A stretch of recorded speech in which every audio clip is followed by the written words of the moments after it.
Welcome to Inside Urgent Care, hosted by Dr. Cassandra Donnelly, the podcast that brings you real stories straight from the front lines of one of the most dynamic spaces in healthcare, urgent care.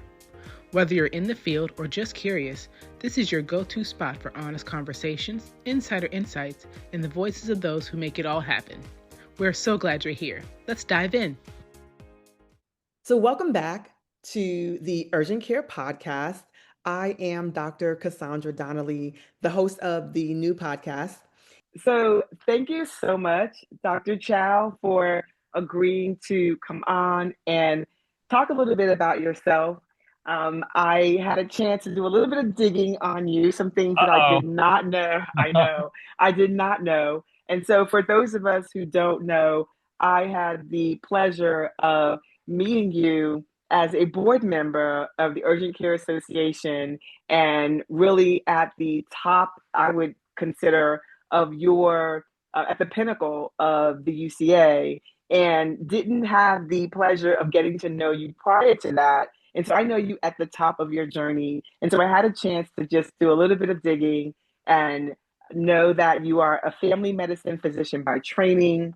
You have trained at the University of Buffalo, so one of the SUNY universities, and you received an MBA from the University of Buffalo, but you trained at the University of Rochester. You've been in ambulatory care as a group president at for Team Health, and again, you were past president of the UCA and on the board of directors. I find your journey really impactful, and I find your journey really important for those folks that are coming into UCA and that are in UCA already, because oftentimes we come to convention and we see lots of people and we really don't know from whence they've come.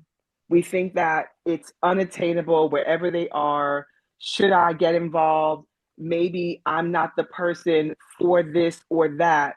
And so what I've tried to do in this podcast is reach those folks that are thinking about urgent care or already in urgent care, and let them know just what the lay of the land is, who we are, get a view into what makes us the people ready to be able to run the UCA, and what makes us the persons able to go back to our home state, to our home urgent cares, and practice great medicine, practice the practice of urgent care, and still come back and try and do something great for the industry as a whole. So I'll let you fill in those gaps. Take us away. Let us have some insight into who you are beyond what I've already told our listeners. Yeah, wow. Thank you so much for that, Cassandra. And first of all, I would certainly come on if you and like you did ask me, so I would do anything for you. And congratulations to you also about your, upcoming role in UCA. So I always knew it. So congratulations on that also. So yeah, you did a really great kind of background. You definitely did your homework on that. So yes, I started my career back in 2000 as a family practitioner. And quite frankly, back then, there really was not many urgent carers at all. I think it was still very nascent and new at that time. So I had practiced for 7 years in rural family practice, and it was great. I enjoyed it. But then this opportunity with the local group that I knew some of the members who were classmates and they were ER, they said, hey, there's this thing called urgent care that we're starting. They actually had one to begin with. And they said, hey, listen, this is kind of an exciting field. Looks like we're going to expand. Is this something that you may be interested in? And so I had actually didn't even think about it, but as I kind of thought about what's, some of the favorite things about private practice or my practice, certainly I enjoyed the patients that you see over the years, but I actually really liked those. We had Saturday hours and Tuesday evening hours where it was no appointments. It was just walk in. And that's where I'd get to do sutures. You'd get to do acute care. They just come in, they come in, you get them treated and they're so happy. And, when I kind of reflected on, what are some of the most rewarding times that I've had?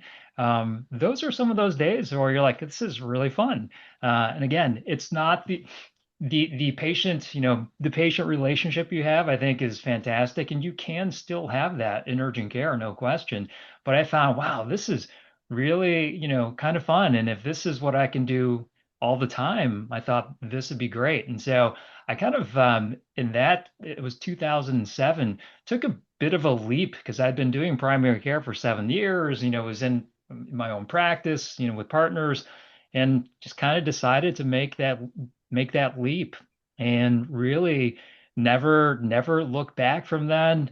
I kind of how you described it there. I kind of, the journey was it's almost like the story of, someone working at McDonald's or another store where you've had every single job in the entire facility. So I started off as a per diem doc, almost just to try it. Then I went to full-time doc because it was great. Then became a medical director of the facility, and then kind of moved up as, the practice and the urgent cares grew, became, their chief medical officer. And then years later, became the group president of the practices. And as you mentioned, some of the pinnacle, some of the best times is with the UCA board, and just, wow, that just opened up a lot of, meeting different people, different, facilities. So, I think that's my story is one of those where literally I almost held, every job conceivable within an urgent care practice. And I tell you, it's been and continues to be an amazing ride, and just getting to meet people like yourself and others. Boy, what a great experience. And, I know, UCA has been to the Capitol recently. So, you start doing things beyond practicing medicine if that's where you'd like to go to. I think urgent care affords you that possibility and the opportunity to do that too, and get more involved like you and I did with the UCA, as well as some of their endeavors. And so, boy, the spectrum really opens up quite a bit, not just one thing. I totally agree. I think that you have a story that is not unlike many other clinicians. They start to think about those things within medicine and their current practice that they enjoy, things that you mentioned, right? Suturing, after hours, not having that scheduled appointment, those types of things. And you're thinking, maybe this is something I could do on a more permanent basis. And so you just reach out initially as a part-time per diem, really trying to get your feet wet. And then there's something that clicks, an opportunity that presents itself, and you find yourself then gravitating towards that on a more full-time basis. And you look around and you're doing less of what you were doing before and more of what you want to do, or have become passionate about, and it doesn't feel like work anymore. It feels like you are right where you need to be at that particular time. So Yeah. definitely not unlike others that I have spoken to. I wonder, you mentioned the patient relationships that can be garnered within urgent care. I think some colleagues would say they they like the fact that they can see a patient one time and not see them again. They like that they like the diversity of urgent care. But I agree with you. You can have patient relationships because, as you know, nowadays, unfortunately, many people cannot get into their primary care physicians for some Yeah. time. And so Right. we are providing that bridge care for the family medicine practitioner until they can safely and efficiently get their patient back into their network. Certainly, when we look at how we handled COVID, we were that bridge for those clinicians that could not get into an office that was closed. And so, Yeah. talk about that. Talk about your patient relationships that you are still able to maintain, and kind of what that means for you. Yeah, so I agree with you from the standpoint I think speaking from urgent care, I think some of our favorite words is, follow up with your PCP, right? And Right. I think it's actually true with meaning, not just because, hey, I want someone else to follow up with you, but I think it's really, hey, you do need to see your PCP, and your PCP is there for many reasons, and maybe they couldn't see you right now, and that's why we're here, but there's a lot of things beyond just, what we did today that you need a PCP for. I mean, how many times have we seen patients for a cold or something else and their blood pressure is high? And you're like, well, yeah, I know your ankle is what you're here for, but you also have other issues. And if I can't address it right now, I know who can and who should, and that's really your PCP. So I don't think that's just a moniker for urgent care to say, hey, go see your PCP. I think it's true from the standpoint of we may see things that the PCP may not see, and maybe their pressure is good. Maybe, we've seen them twice in the interim and we know it's elevated. We can actually help direct them to the PCP. So I think it's beneficial from that standpoint. The other is, and I tell all of our providers, the greatest compliment you can get is when a patient says when they're done with you, seeing you, is, hey, you know what? Can you be my doctor? And I tell all of our providers, you know what? Take a pause for a minute. This is somebody who probably has seen you for 10, 15, 20 minutes, may have Maybe. maybe may never have seen you before. And they're asking, they were so impressed with whatever you did. And whatever you did is most likely great care, quick care, compassion, and that's something that, urgent care does well also. But think about it. They've only seen you for 10, 15 minutes and they're asking, hey, can you be my doctor? And I entrust you with my care. So Yeah. even those relationships, boy, it doesn't take years. Sometimes it's literally one visit.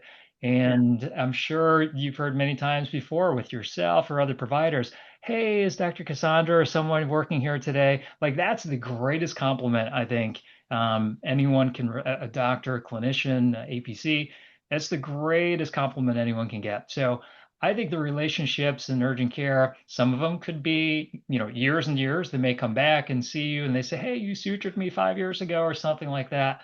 I think there's a relationship there, but I think these relationships can literally happen in one visit. So, do I miss practicing for myself, 7 years? Yeah, I've seen, a lot of patients who actually I saw as a child and they went to college. But I'd say even same for urgent care. We're all on EMRs, and you go back and you look at the records, you're like, wow, I treated them 5, 10 years ago. They were a teenager. Now they're an adult on their own. So I think there are still relationships that you have in urgent care that are just as satisfying. I completely agree. And you mentioned the word connection, right? It Yeah. takes a very short amount of time to make that connection.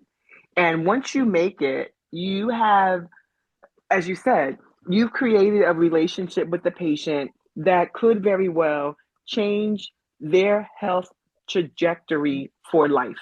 And that's really important because I am sure they've seen other clinicians, other physicians in the past, and something that you may have told them, right, changes the way they think about their own healthcare.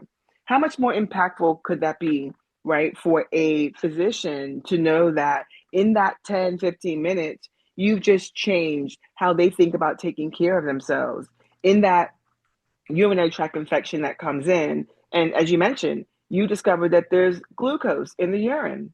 And Yeah, now you have a person exactly. that says, hey, I've seen that before. No one's ever told me.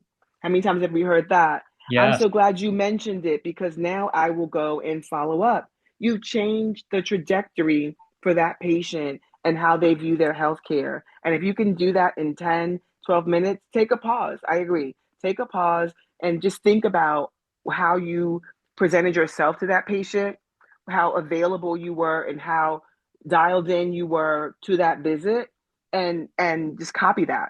That's the kind of healthcare we want to be able to deliver, whether you're in primary care, whether you're in urgent care, where care needs to be a bit faster. But certainly our patients deserve that type of care every single day. Yeah, can agree with you more.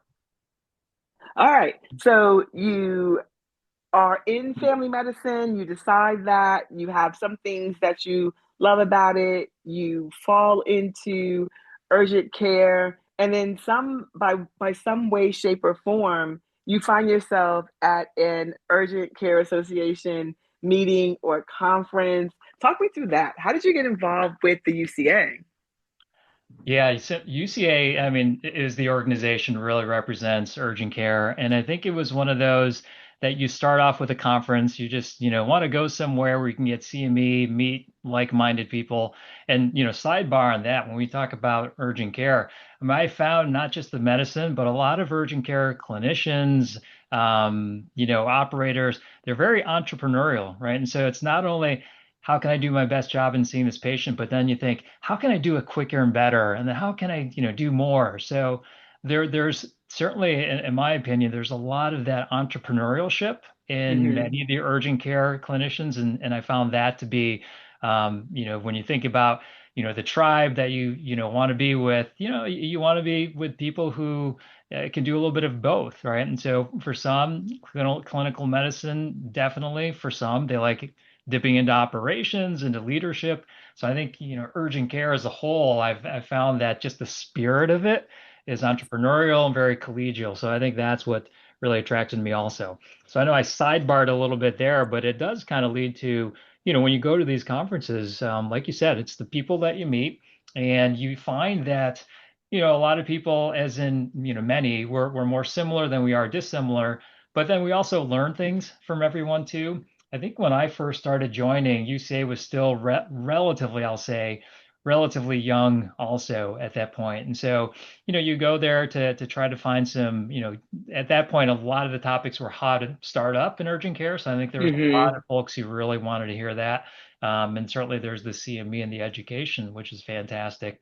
So it wound up really starting to go to these conferences on an annual basis. And then, getting to know the people there. In my case, I was lucky. I had a colleague who was also a former president, Dr. Pam Sullivan. We had worked together, and she was there too. And we'd see each other at conferences, and she was in. And if anybody who knows Pam, Pam is fantastic, and she's really gung ho, and she's got a lot of energy. And we started talking more about urgent care, and we were in leadership positions together. And from the standpoint, she says, "Hey, you should get involved more, within the Hmm. association itself, be on a committee, go on the board." And that was one of those times where you're like, it's, sounds like that would be great. At that time we were, still growing a lot and it was still busy. So I kind of tapped the brakes on that. But I think, everybody finds their right time where you feel like, hey, this is something that, I think I can enjoy and enjoy the people there and maybe make an impact. And so that was kind of my pathway, to become an officer and a board member of the UCA. And that, in of itself, I mean, you're there, I mean, what an incredible experience that is. You know, the experience ranges from I learn a lot, there's always a little imposter syndrome, like, wow, look at all these people. But then you're like, yeah, no, you find your way, you have your own leadership. So it was a fantastic, one of the best experiences of my career, no question. That's really good to know. So your story is quite similar to my story as it relates to becoming a board member. Right? Pam reached back to you and said, "Hey, let's think about this." And certainly Armando reached back to me and said, "Let's think about this." And found ourselves in the same place on the board. And as you mentioned before, yes, my term as president elect is coming to an end, and in April I will become the next president Yeah, of the all right. of the UCA. Love it. There, thank you, thank you. I have some very very large shoes to fill, but I'm really thankful that I have yourself, persons like Armando Samaniego, right? Persons like Payman that have led the way and have shown really how it can be done and how it should be done. And the times that we have spent, really just meeting and, and figuring out what we should do. Obviously, the time that I will spend there and the agenda has now snowballed right into where we want to be. But it's great work that we're doing, and so my goal is to be able to make the former presidents proud of what I can do with what the groundwork they have certainly laid down, and so there's more to come certainly on that. Yeah. Yeah. Well, listen, and different times require different leaders, right? And most of us, by the time we get to the board, spend some years there, then run for office. I think we get a pretty good cross section of not only the people, but what urgent care requires at that time. And so, the board presidents and board members, when I first got there, just some amazing, board members, super smart, operates really well. Mhm. And the same with the current board members, just different areas, come from different backgrounds. And I think that's actually what you want from a board, just a lot of different experiences coming from different places. And we are in different times now. Again, when we first started, it was literally, well, how do you start urgent care? How do you build urgent care? And now the board is focusing more, making trips to the Hill and making urgent care more, really its own specialty. So it's Right. really kind of the areas of focus of the organization of UCA has really changed, and I'll give definitely kudos to UCA for really not for being incredibly agile from that perspective. And every Agreed. year, when they give the moniker about what's the theme of the year, it's always right. They always seem to get it right, the kind of the tenor of the industry. So Hmm. again, big kudos to the association for having all these leaders and kind of pushing for the next whatever many years of the association. So it's great work being done there. For sure. For sure. For sure. All right, so we're going to pivot a little bit, and I want you to think about the young minds that are coming into urgent care, the young minds are coming to UCA, and give us some advice for those persons that are looking for their next. They're thinking, is this what I want to do? Are there any nuggets that you can share with them that you have garnered in terms of how to look at their current situation? Like, what advice can you give those folks? Yeah, I think UCA, whether conferences or whether leaders like yourself, if you're a member, if you're not a member, join. If you're a member, what have you, if you have questions, kind of expose yourself to all the different people that are out there. I think especially in urgent care, it's everybody comes from such different backgrounds, right? I'm family practice. You have med peds clinicians, you have ER clinicians. You have some that own businesses. So I think the population within urgent care itself is so broad and diverse that if you're somebody coming in and you actually don't know what you want to do, it's actually a great place to go and say, hey, listen, I see Cassandra over there. She does operations, she sees patients, she's the president now. I wonder what it was like and how she got there. And as most people, and especially, leaders, I find that they're typically going to be pretty generous with their time, or at least some of their time, to say, hey, listen, this is kind of what I did at least, and this is what worked, and this isn't, this didn't work. So it's almost like, getting a book, right? If you can read a book for a few hours and extract a few nuggets, totally worth it. So I think the same thing. When you go to these conferences, when you meet these people, I mean, these conferences are not, it's not like the Academy Award where you can't get up and actually talk to somebody. I think pretty much everybody is available to speak with. And if you do, if you're just curious about their, background or what they did, just ask them. And I think even if you walk away with the conference, if you get a good clinical thing that you can do right away, the very next day in your practice, and if you meet a few people that says, you know what, kind of like the way that they operate and kind of the way that their journey went. Boy, those are valuable nuggets right there. So I would just encourage anybody to say, hey, reach out to anybody, the leadership or who, it could be the person literally you're sitting next to.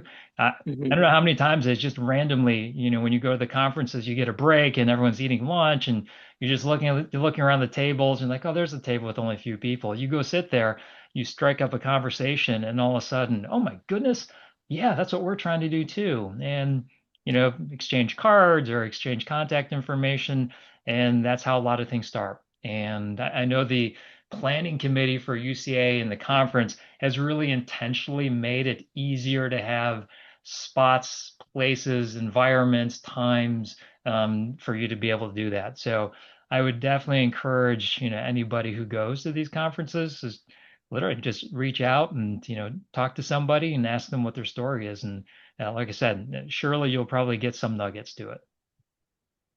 Yes, I agree completely. I think that if folks make themselves available, that any of us would be willing to share our stories briefly and to try and get you plugged in to places that it seems like you would fit very well. Using those academic lectures and changing something in your practice when you go back, it's not necessarily something that's huge and grandiose. It could be just something very, very small that you do that changes the way that you practice. But I agree, going there and being a sponge is going to be important, especially when you're looking to make a move in your career, or looking to get further into this particular specialty. It's going to be important just to expose yourself, because we're also willing to be able to help the next person that's coming down the road behind us. Yeah, and I say just a very pragmatic piece of advice. Bring a little notebook. I know in the last conferences there was these little notebooks that says what I learned today, how you feel today. Literally write things down, because you'll find out, oh shoot, 3 days ago I remember doing this. I was supposed to get in contact. If you get those little nuggets, right, literally just write it down in that little notebook. Or I always have a little piece of, pad and paper. I'll just write stuff down, because when you're in a conference, there's a lot going on. You're excited. And if you don't write that stuff down and make a little note, whether mental or on paper, you don't want to lose that feeling. And even if it's, like you said, a piece of nugget that's clinical or something else we can change, boy, that's worth it right there. Yeah, the one thing that one of my mentors told me, I asked her, I said, "What's one thing you wish you had done in your career over the years?" And what she said was, "I wish that I had kept a Rolodex." So for those who don't know what a Rolodex is, right, Right. it's that rolling piece of paper on someone's desk that has their business cards, their contact information there. And so, for us, it's the smartphone, but they wish they had kept up with all of the people that they had met over the years in some way, shape, or form, because when they thought about it, reaching out at this point for this point or that point, they didn't have those connections, and they knew they had met those people over the years, but they wish they had really kept up with their contacts. And so, to your point, bringing that notepad, bringing that piece of paper, just jotting down one particular thing, and then making that connection after you leave. It may amount to just a connection for the next conference, but then it also may enlighten you to your next big venture. You just Yeah. don't know. And so that, Yeah. I think that's I think it's a very good point that you mentioned. It's funny how things work out sometimes like that. Serendipity and is a chance, but I do think you need to kind of do a little motion and action to get some of these opportunities, no question. Agreed. So as we wrap up here, any any last minute words for us as we go into Amplify, which is our 2026 conference that's coming up in a few short months. Any last few things you want to say to people who are still thinking about making the move into urgent care, coming to the conference, or just nuggets overall from anything that you think would be most valuable to them? Yeah, I think, the industry itself is still an incredible industry. It's not, I don't think I could say it's new anymore. And I think we're pivoting more towards we are part of the healthcare continuum. So I don't know a lot of people who would say, I have no idea what urgent care is. Now I know you may meet people, believe it or not, going on the hill there. I remember a few years ago that they were you involved with COVID. And I remember I was pretty shocked about somebody asking that because we were literally the tip of the spear during COVID. But most people, I think, know what urgent care is now, and I think it's really cemented itself within again, the continuum of care. And so we have our place now, and I think it's just like you said, amplifying that, making sure that we get the right rates, and maybe we do, become a specialty, which, I mean, if you think about it, we really are. So I think it's ways of making sure we're doing things right and doing things, as well as we can, and finding ways a whole nother, option, a whole nother talk, I'm sure at some point is about technology, right? And how that's going to affect us. If it can make us better, faster, I mean, that's really what urgent care is about. Just make sure the quality is good, right? And then you just continue to build on that with making it, more accessible, faster, while maintaining that quality. So I think that's always been kind of our North Star, making sure we're treating patients well, making sure we're doing good quality work as, and the UCA has a lot of programs about that with antibiotic stewardship and others. So I think there's always been that quality focus, but with that entrepreneurial spirit, boy, hopefully that for anyone who's thinking about hopping on to the conference or just, going to urgent care, yeah, if you've got any of those interests, this is definitely a place for you. Agreed. Well, thank you, Dr. Chow. I really appreciate it. It's been such a great time that we have been able to share and kind of sit down and, as I think about our friendship and over the years, uh, you kind of think folks and them, you meet their family and they come to conference and you don't get a chance to really, again, like I said, hear their story as we've kind of shared it today. So I appreciate you just kind of opening up for the listeners and wish you, all the best. I know that you're doing great things with Team Health and can't wait to see you at the conference this year and can't wait to continue to work with you more.